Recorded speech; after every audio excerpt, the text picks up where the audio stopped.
to Rev Shots, your weekly dose of quick hit wisdom, where we tackle the most pressing topics of the day for ourselves and our revenue teams. Our show features expert guests with decades of experience. We delve into what works and why, sharing tools to be unapologetically successful, from making our number to delighting our clients. If you're ready to boost your knowledge in under 30 minutes on a weekly basis, tune in. Follow me on LinkedIn or join our mailing list to stay updated on our latest features. Hello, everybody, and welcome to Rev Shots. We are so excited to have you all join us for our episode number 60, believe it or not.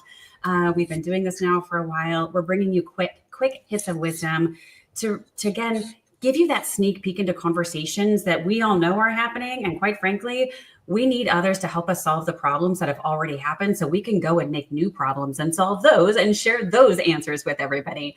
I'm Dion Major, founder of Revenue by Design and your host of Rev Shots. And I am so excited to have these individuals join us for today. It's going to be an amazing conversation.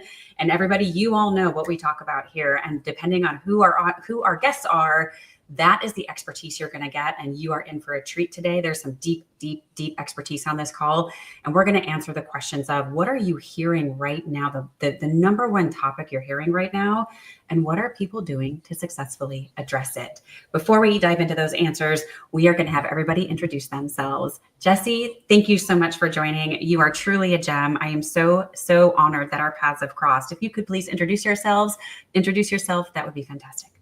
Yes, wonderful. Thank you, Dion. I'm very excited to be again on your show.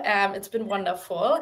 For everyone who doesn't know me, I'm Jess, the founder of Loyee, and we help companies with AI precision targeting. So usually work with sales and marketing teams to really help align their teams on figuring out who to go after and why, and enabling the whole go-to-market organization and knowing like how to conquer the market fastest. And I'm very blessed because I've been working on this journey with two wonderful people. One is Brad and Coach K, Jonathan.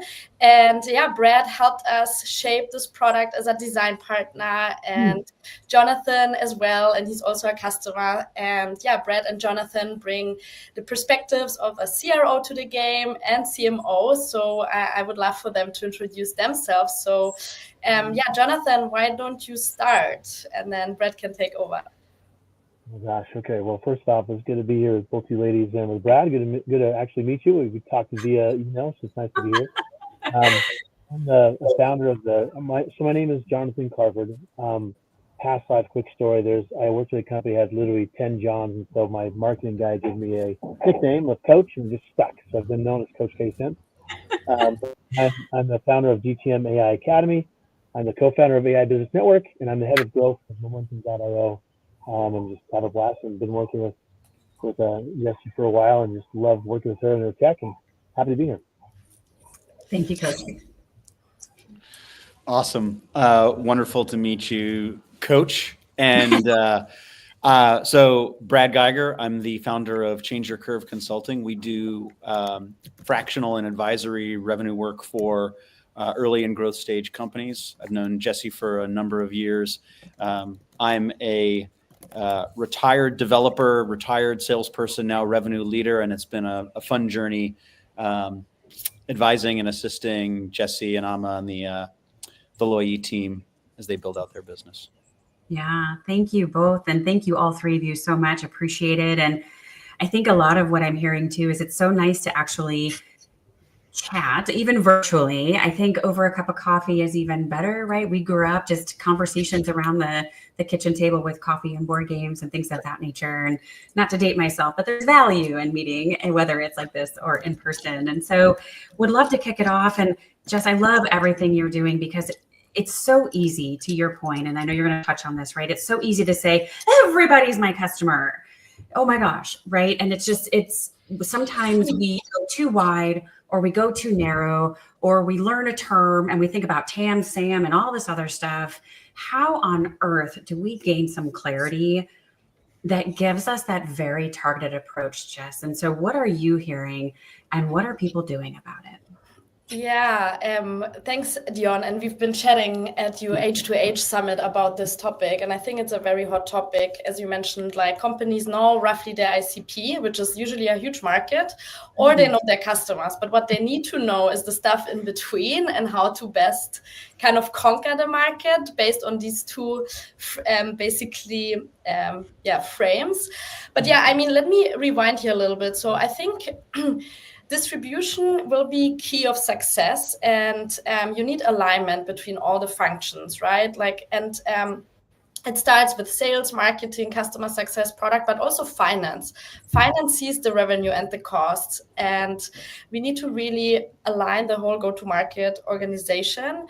And when they are aligned of who they should be going after and why, be fast and grow fast. And we say that it's survival of the fittest. You have to be fast, and survival of the fittest starts with really knowing who are your high fit prospects within that ICP, like who to conquer first and go after first to really, strategically be fast. And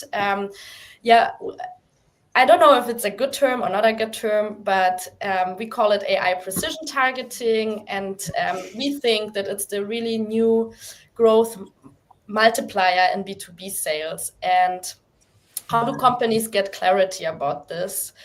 There are so many tools, but they are not helping us. Rep productivity is going down and down, and there is AI, and rep productivity is still going down and down. So it's really about what's my narrow audience and what are my channels, many channels, so that we can start building those relationships. And I'm happy to share more how we can operationalize, how to bring that into execution, into action. But I would love to hear also Jonathan's opinion on this topic, and also Brad's. So Yeah, absolutely, Jesse. I think that the execution, how do you connect the dots, right? And Coach K and I have talked about this before.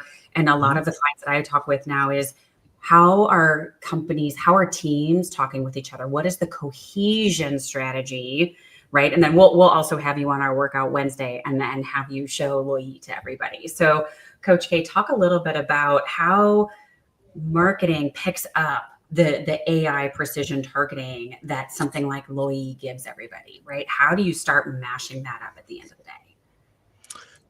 Yeah, well, obviously both from a marketing point of view and AI, context is king. So having more context of understanding what's going on with your ICP and intelligence, all of this stuff is like vital. So it's nice to have, like, for example, with momentum, I have so much data once someone hits the actual conversation, but pre-conversation, that's where something like Loyee is obviously more suited for, which is very helpful for me. That means that all the things I do, from the messaging, from products to focus to where I spend money on budget, like everything kind of follows the same path. So I'm not wasting money or resources in the wrong places. Does that make sense? Hopefully.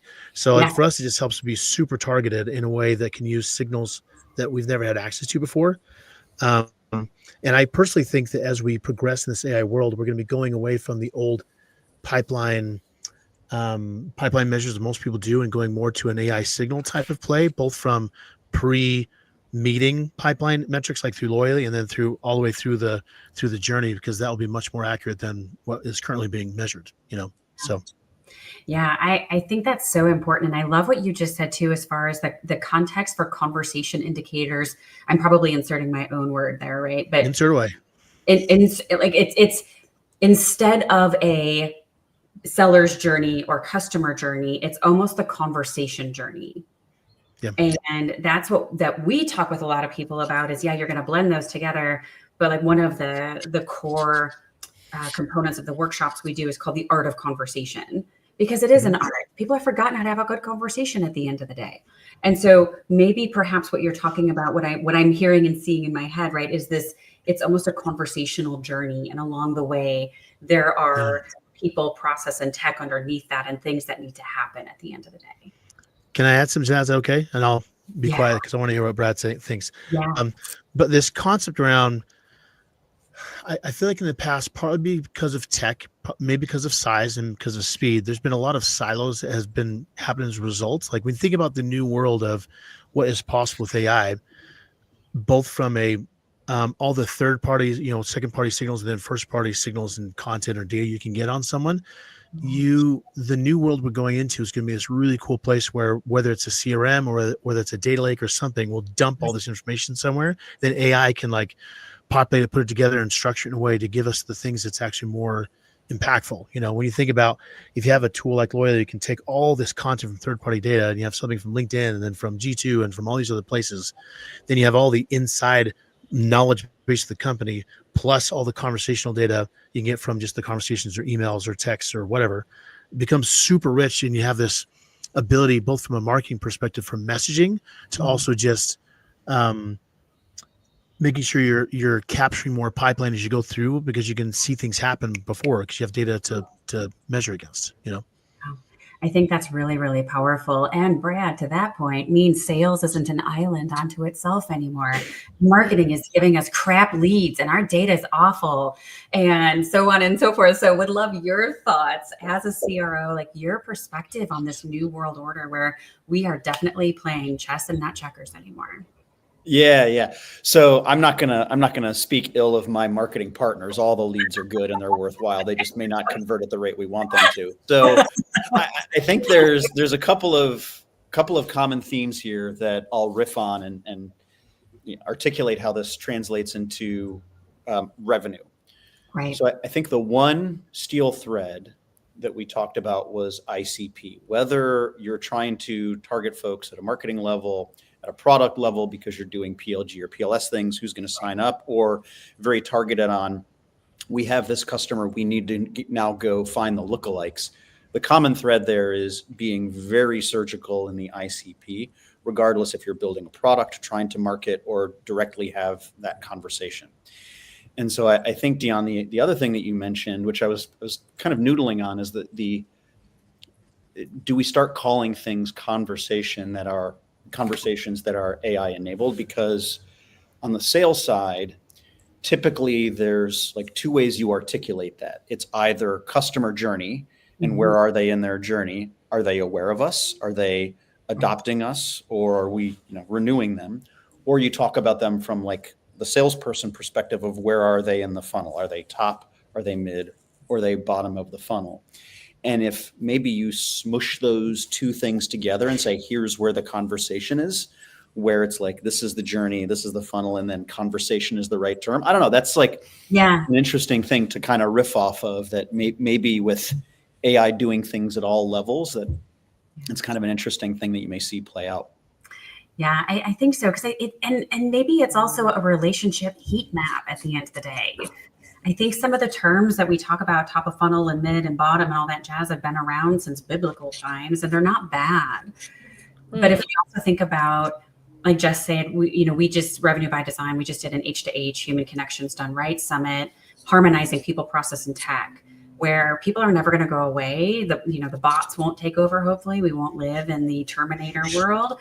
So what does that look like at the end of the day? And if life is all about relationships, how are we using insights in tech and data and insight and signals and ICP and all this stuff to really dive into the fact that people matter, relationships matter at the end of the day? And how are we harmonizing the fact that we need to make a number with people, because we don't want our people selling their mother up the river to make their number, right? It's not the 80s anymore.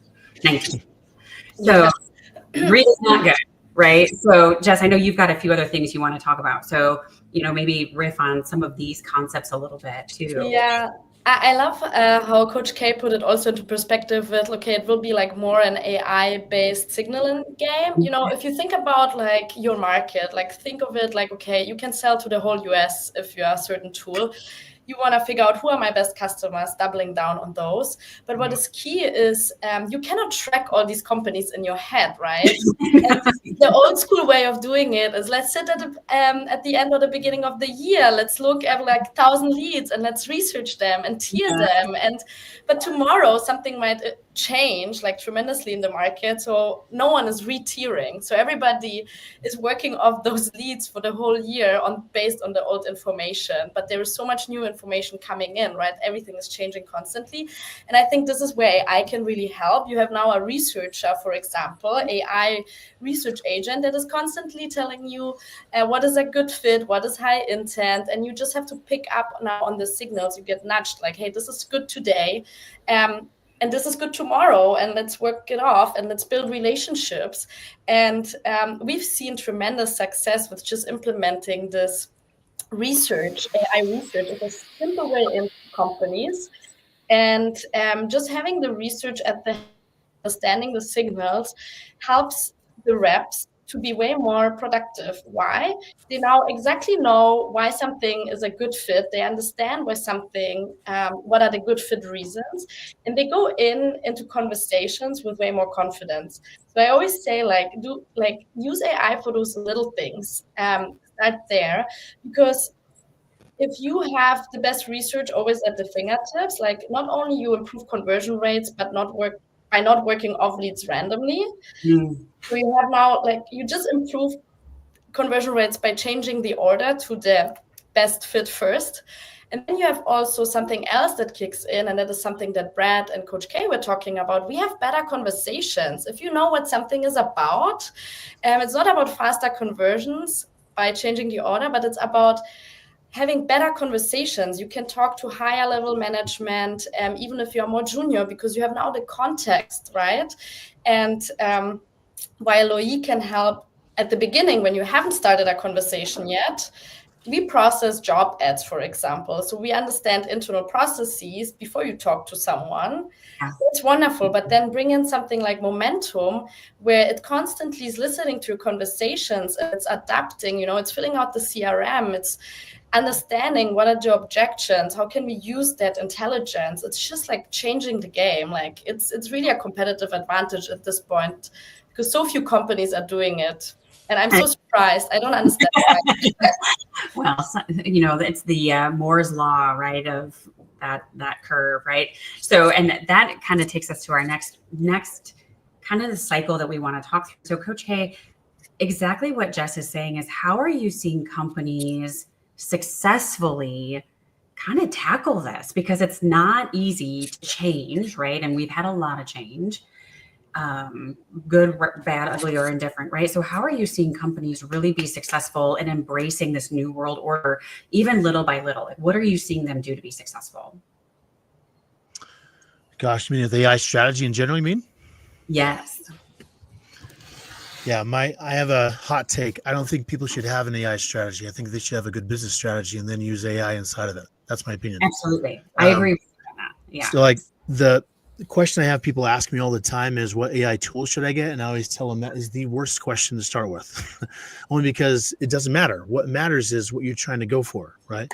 Like an example would be if someone's coming in. So if a person was needing pipeline, more healthy stuff and more signals and that kind of stuff, and they're looking for tools, they come and talk to Momentum, I'm the wrong tool to talk to. Like, you should never start with tools.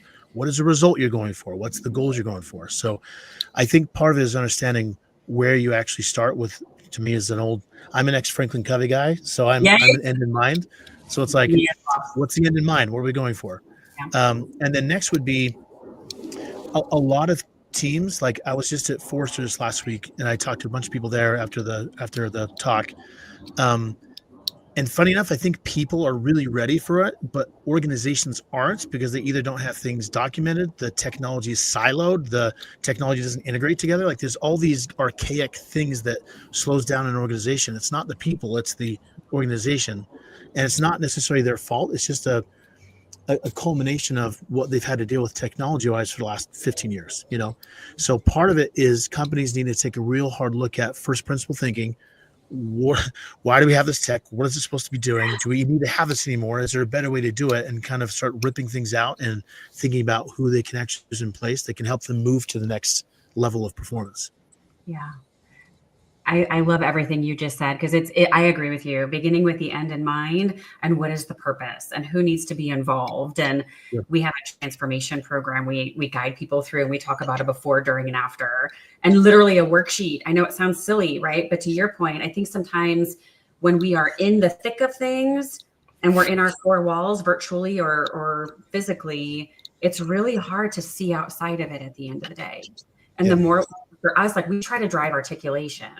And so who is it? What is it? Why? What? How? Like all that good stuff. And where are we starting? What's the desired end state? And sometimes people get a little impatient with that process. But to your point, if we're not asking those questions, we start just doing stuff. And then we have a bigger pile of spaghetti than when we started. Yeah, you And get we're a lot not- more crap faster with AI. So it's not what you want. You're just accelerating what you have. So Brad, how about you? Like when you're advising companies to what Jess is saying and Coach K, like we're not interested in making the broken wheel go faster at the end of the day. So when you're talking with folks, how are you kind of thinking about this, or what are you seeing people do to be successful to bring in AI or sharpen their business strategy with the tools out there? Yeah. I mean, a lot of good stuff from Coach. So I'll riff on some of that and kind of, merge my thoughts in there. So I think, Dion, to your comment, no one wants to be first in AI. Like they all kind of see it, and the adoption curve is a thing in AI for sure. So from the sales perspective and the revenue perspective, it really comes down to, can you close more faster at a higher ASP? That's it, right? And so for the companies that I advise, it's Loyee plays a role in this, because it's like, hey, if we can be, an analogy I often use with sellers and teams that I advise and build is, are you fishing with the right bait? And so it's like, hey, and we talk about driving the right data. If I'm a fisherman, and sorry for the analogy, but if I can use data to say, when the water is this temperature and it's this season and I'm going for this type of fish, here is the bait that I use. And similarly, in the top of funnel conversations, to use the earlier part of the thing that we were riffing on, if I can be more data driven and have AI say, hey, in this pond for these sort of fish, these are the things that you go say and the offer that you provide for them to come in the boat, great. But then also where things like momentum come in is, did what you think they said, is that what they actually meant? Right. And like in the deal, in the more mature conversation, we all kind of giggle because it's like, I don't think they meant what you thought. That, like, did we hear the same thing? And so that's where momentum can help in those more mature conversations. Or are we engaging in the right way? And are we delivering value in the way that like they articulated back to us? But then even towards the bottom of the funnel, there are tools that give you the ability to de-risk and say, okay, we've gotten this to a point where the conversation is very mature. They're in a buying state. And have we de-risked all of the things that says have we triangulated the account? Have we delivered a proposal that meets all their requirements? So it's going back to that kind of top, mid, bottom of funnel. I think there's a couple of areas where, as long as you're going back to one of the things Coach said, your process is solid, you feel good about your flow, and it's like, hey, can we get more into top? Can we mature them faster? And can we de-risk and close those things faster at a higher valuation? Those are the kinds of tools that we see people adopting. Right. And I think what you just said too, rattled off, we're off the top of your head, and I mean that in a positive way, is as a CRO, those are the questions that everybody should be asking. Right. Because I think sometimes as leaders, we do the whole, if it's going to be, it's up to me, versus sometimes from a leadership perspective, we need to put our coach hat on and ask questions at the end of the day. So I think the questions you were just asking are really powerful. Yeah, and to add to this, what we see with companies, it's like they usually, like especially for the more up market you go, the more often they have like an AI strategy that they want to build. And it's really difficult because the more hierarchies you have. So I believe like figuring out the strategy of who you're going after and why, what's my ICP, what are my best customers, how are we finding the right ponds that we are going to fish in, and what is the bait. That's actually like I think the leadership jobs. But oftentimes they're so far away from what is actually working, because that's like the reps on the ground that know exactly, oh, wow, I'm hearing this conversation, or I'm hearing that this is something that my prospects are interested in. And there is a gap. And we have to close this gap. And I think AI can really help closing this gap, especially in large organizations. But when we have conversations with those companies, it's slowing us down, right? Because they come in, like Coach K said, oh, we have an AI strategy. What is it? Like, how can you help us? It's the wrong question to ask, but that's basically a team that they assemble to figure it out. But they're using startups like us to help them figure it out, which is very time consuming. And they think like they want to bring in AI and it will solve all their problems. Like they think AI is a magician, right? And I always start with the question, okay, if you want to solve something with AI, think of it, you're hiring a person, an intern, or like maybe like a junior. How would the junior solve for this problem? How would you enable this junior to solve for this problem? And then they start thinking, and I'm always making the analogy, when you bring in AI, think of it like a junior hire. You have to be patient, you have to invest a lot, you cannot fire them the next day, you have to give them the right tool set. And that's really how now this early stage AI is, and the early adopters get it. But the more mature companies, it's their hope. AI is their hope a little bit. And it what we started doing is actually working with one of our partners is like G2 Advisory, they're called. And if we realize that companies are very fragmented in what they want to achieve, we send the partners first, and they do like consulting work mainly with them. So like Brad is helping scale ups, right? But like for those mature companies, you really need someone who's like the middleman that explains it to them, or they go to Coach K's Academy to learn more. But you need something, like, because it's so educational still, and as a startup, you cannot afford that at all. No, I think that's brilliant. I couldn't agree with you more on that, Jess. Coach K, parting thoughts for everybody today. What was that? Oh, parting thoughts. I just want to say, first off, thank you. I have nothing but saying amen to both of them, what they said. I would just say, if anyone takes anything away from this, it's like, if you can focus on the use cases that have actual measurable business metrics to it, that's where you can see the value of AI with it. And I would apply that to any AI tool. It's Loyee, Momentum, whatever. All of them need to have some sort of metric to showcase, and you'd be surprised how many can actually do a really, really good job for you. I think that's brilliant. Measure twice, cut once, right? Isn't that the analogy? Yes, absolutely. Yep. Brad, how about you? Parting thoughts for everybody today. Yeah, I mean, just going through the conversation, is it early stage, middle stage, and it needs to be matured, or you're at the point where the revenue needs to be delivered? I think people, process, then tools again. And if there's one part of those three where you're like, this is where I know we can add a turbocharger, where AI applied the right way as a start can deliver meaningful impact to the business, start there and see where it takes you. Yeah, I think that's brilliant, right? Where is your "you are here" dot to start with at the end of the day? Totally. Jess, how about you? Parting thoughts for everybody. Yeah, I mean, the information is out there. We have here the biggest experts. So yeah, reach out if you're curious, if you want to learn more. Coach K has an AI Academy. Brad is helping companies scale. So, the resources are out there. Just start early, because the longer you wait, the more difficult it will be to transition, and start small. Yeah, I think that's brilliant. You heard it here. Well, you didn't hear it here first, but you heard it here. Use the resources at your disposal. And like Jess was saying, the biggest regret we normally have is that we didn't start sooner. So make sure you're connecting with myself, Jess, Brad, and Coach K on LinkedIn. First and foremost, you'll see a lot of resources there for you. Thanks, everybody, and make it a great day. Thanks, everybody. Thank you.